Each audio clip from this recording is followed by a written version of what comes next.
In the year 2063, humans' bad treatment of the planet has raised the sea levels to the point where most of Earth is flooded now. Only 2 continents remain, and currently they're fighting a war over land and resources. In the middle of the sea between both continents, there's a military outpost known as the Sentinel with a crew of 4 soldiers that are starting to grow frustrated. After 2 years of service, their contract ended 3 months ago, yet the relief crew hasn't come to pick them up yet. Food is getting scarce, so during a very stormy night, Cassidy and Sullivan decide to try fishing. Surprisingly, they do well and fill their big net with plenty of catches. Meanwhile, their superior officer Hendricks notices the storm is getting too violent, so he asks Baines to secure the giant explosive that guards the Sentinel. At that moment, the waves begin growing big and violent, affecting the outpost's pipelines. Baines rushes to fix them and gets his hand stuck, causing him to struggle underwater for several minutes until he finally can free himself. Outside, the waves take the net away and the duo loses their bounty. Sullivan tries to grab something again, but the wind is getting too strong and dangerous, so he has to rush back inside before he's taken away too. Everyone makes it back just in time before the enormous wave hits the structure, causing it to shake and pushing water through every entrance, but the Sentinel is still standing when it's over. The next morning, the group discuss how to lower the consumption of their resources while having military rations for breakfast. Baines wonders what happened to the fish and gets angry when he hears they lost them, and Sullivan retaliates by insulting Baines for taking parts from his kitchen to repair the main pipes. An argument ensues and Hendricks reminds them to behave like adults, asking them to concentrate on the repairs. Baines wonders why they don't ask for the relief to hurry, but Hendricks reminds him the telegraph is to make reports only. Afterward, Sullivan does the daily report using the telegraph. He informs the base that there have been no events, and they reply there are no events there either, same as the last few months. Sometime later, Sullivan joins Hendricks outside and after making some jokes about their air dancer, Sullivan looks at the sea with the binoculars. He's shocked to discover a ship is approaching, which Cassidy confirms when she checks the radar. Sullivan gets very happy because he assumes it's the relief, but Hendricks is wary and orders Baines to bring some weapons in case it's the enemy. Cassidy tries to contact the ship yet gets no answer, so Hendricks decides to give the ship a chance. He hands Sullivan a gun and tells him to take the boat to meet the ship and make sure there aren't any enemies to worry about. Sullivan immediately takes off and approaches the ship, calling out for any possible passengers, but there's still no answer. With his gun out and ready, Sullivan boards the ship and begins investigating, getting more and more upset when he notices the clues. Objects are covered with dirt, the radio isn't working, and there's untouched food in the cabinets. Hendricks tries to contact him for a status update, but Sullivan ignores him as he finds 4 bags destined for them. This had been their relief, but something happened to the crew and they disappeared, meaning they missed the chance to go home. Because Sullivan isn't responding, Hendricks assumes he was attacked, so he wants to shoot the ship before it approaches the Sentinel. He asks Cassidy for one of the keys to the explosive, and when she hesitates, he reminds her this is protocol. Together with his own key, Hendricks starts activating the explosive and before he shoots, he tries contacting Sullivan one last time.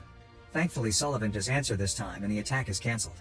However, when Cassidy asks for her key back, Hendricks informs her he's keeping both as punishment for her hesitation in following orders. Afterward, Sullivan tows the ship over to the Sentinel. While Hendricks proceeds to investigate the ship, Sullivan reunites with Cassidy and they spend a few moments getting frisky to make up for the scare they just went through. A few hours later, while they have a quick iodine bath, Baines informs the team of all the things he's managed to salvage from the ship. He's also sure this was the relief and that the engine hasn't worked in months. Sullivan wants to send a message to the base but Hendricks forbids it until they get more information, since nothing about this makes sense even if it does count as an event. The crew is starting to get tired and wary of Hendricks' attitude, especially when they notice he has both keys now. After the shower, Hendricks checks the ship's navigation history and writes down all the coordinates, which he takes back to the Sentinel to apply them on a map to follow their trip. Meanwhile, Cassidy and Sullivan talk about what the world must be like out there, since they haven't seen it in 2 years. Sullivan admits he sent a message behind Hendricks' back, so they'll have an answer tomorrow. The next morning, Hendricks finds his 3 soldiers suspiciously waiting next to the telegraph and Baines confesses the truth.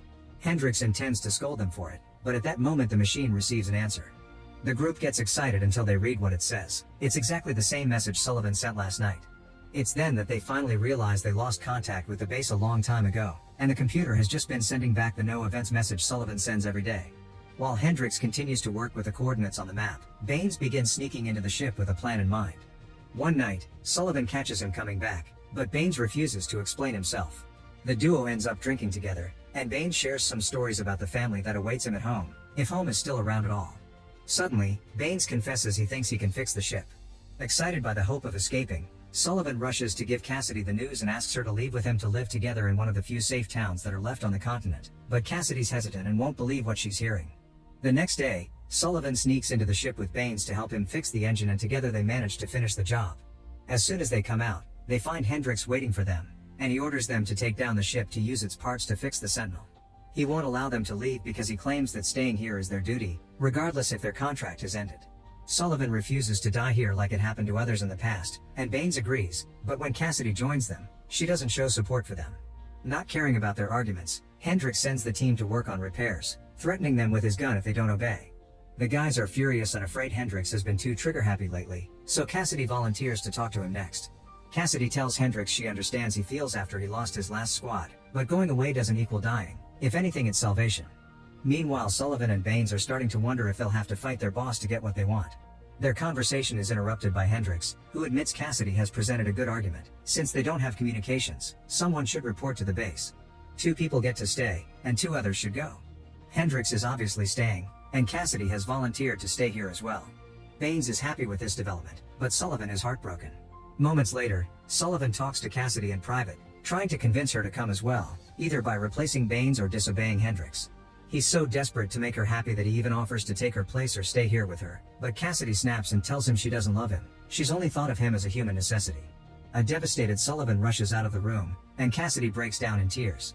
That night, Sullivan and Baines concentrate on packing. Hendrix gives Sullivan a letter to take to the base, and he comments on the fact that the enemy is exactly like them, soldiers that just want to protect their homes. Sullivan reminds Hendrix they could all leave together, but Hendrix still refuses, saying someone needs to keep an eye on the explosive. Afterward, Hendrix goes to finish his work on the map and the coordinates, making a shocking discovery. The relief ship has steered away from the Sentinel on purpose, which makes no sense. Getting suspicious, Hendrix rushes to check on Cassidy, but he doesn't dare to say a word. The next morning, the team wakes up hearing the alarm blaring because another ship has appeared on the radar. The men rush to get on their positions to defend the Sentinel, and Cassidy tries to get in contact with the ship to no avail. This time Hendrix refuses to send anyone and orders the team to shoot, but their first bullet misses. While they're getting ready to reload, Cassidy notices their ship is missing at the same time Sullivan and Baines finally get to see it clearly once the fog goes away. They refuse to shoot again, but by the time Cassidy comes to warn them, it's too late. Hendrix has his gun out and hits Baines with it. It was Hendrix that put the ship back out last night, and to prove he's being serious, he shoots the air dancer. Baines still refuses to destroy the ship and Hendrix responds by shooting his ear, so Sullivan takes the cannon and destroys the ship before they lose a life. A furious Baines tries to go after Hendrix, but Cassidy knocks him out first with a fire extinguisher.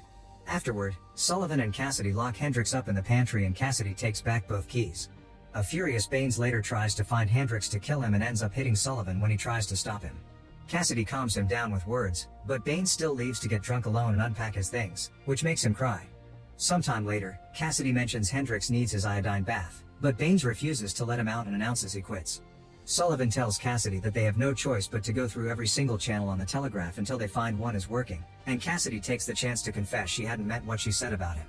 She had only wanted him to leave without having to worry about her, but Sullivan is hesitant to accept the excuse. Later in the afternoon, Sullivan takes some food to Hendrix and wonders why he changed his mind about leaving. Hendrix shares the information he got from the coordinates. The relief ship was here 3 months ago like it was supposed to, but something made it move away.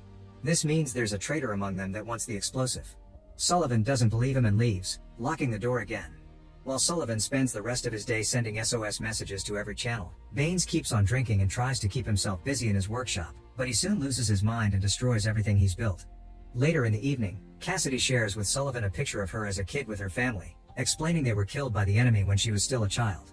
The next morning, Baines finds Cassidy sleeping in the comms room. As he spouts nonsense about a missing future, he attacks Cassidy, making it seem as if he wants to take advantage of her. After some struggle, Cassidy manages to push him away, not realizing Baines has stolen the keys. Then Cassidy goes looking for Sullivan to tell him what happened, but at that moment Baines' voice can be heard through the speakers announcing that he'll activate the explosive. Sullivan and Cassidy rush back to the comms room and try to calm him down, mentioning his family as a reason to keep living. Baines cries as he steps away from the controls, but after Cassidy takes back the keys, Baines admits he just forgot the last digit of the activation code. Sullivan thinks it's time to let Hendrix out, but Baines has shocking news. He tried to kill him earlier, but when he entered the pantry, Hendrix was gone. An open window indicated he had ended things for himself. When Cassidy and Sullivan check the pantry, they're devastated to see Baines said the truth. Not being able to deal with his grief, Sullivan reads the letter Hendrix had written to the base, and he's shocked to see Hendrix had requested for his command to be extended. Afterward, Cassidy shows the now clean workshop to Sullivan to prove Baines is feeling better and is building again. Baines confesses his wife had been pregnant and he never got to meet the baby, which causes Sullivan to easily forgive him for the drunk outburst. Baines shows his gratitude with a hug before getting on the boat to go back to salvaging stuff from the sea. Cassidy is going with him, so Sullivan gives her a gun just in case, and Cassidy thanks him with a kiss. Moments later, Sullivan decides to try fishing again, and when he pulls up the net he discovers Hendricks' body with a wound on his head, meaning someone killed him and there truly is a traitor with him. While Sullivan runs to check on his friends' profiles for clues, Cassidy stares at Baines in the boat, putting together a plan. Next, Sullivan checks on Hendricks' map, coming up with a theory. As a storm begins brewing, Sullivan checks the beacon outside and confirms it can be taken off and moved around. This means someone took the beacon away in the boat and made the ship follow them instead of going to the Sentinel, explaining the coordinates. Then that someone killed the relief team and let the ship float away. A few hours later, only Cassidy comes back from the little trip saying that Baines accidentally fell and died while trying to grab some plastic. Sullivan immediately guesses she killed him and she was the traitor all along, however he's too scared to say anything yet. The next morning, Cassidy wakes up alone in bed. Sullivan talks to her only through the walkie-talkie, explaining he knows she killed everyone and that she's spying for the enemy, but he won't let her have the explosive. Cassidy then realizes she's missing the keys and runs to the comms room, where she finds Sullivan in the middle of activating the explosive.